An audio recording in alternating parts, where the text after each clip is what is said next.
Assalamu alaikum. Hello everyone, welcome back to my another video. In this video, how to change grid lines to dash in Excel. Okay, first of all, select the specific grid line or select all grid line as your wish. I selected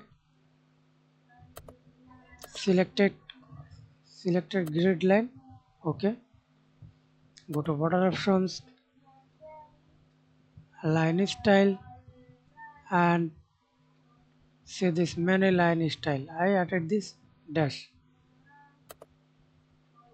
Okay, draw or double click, selected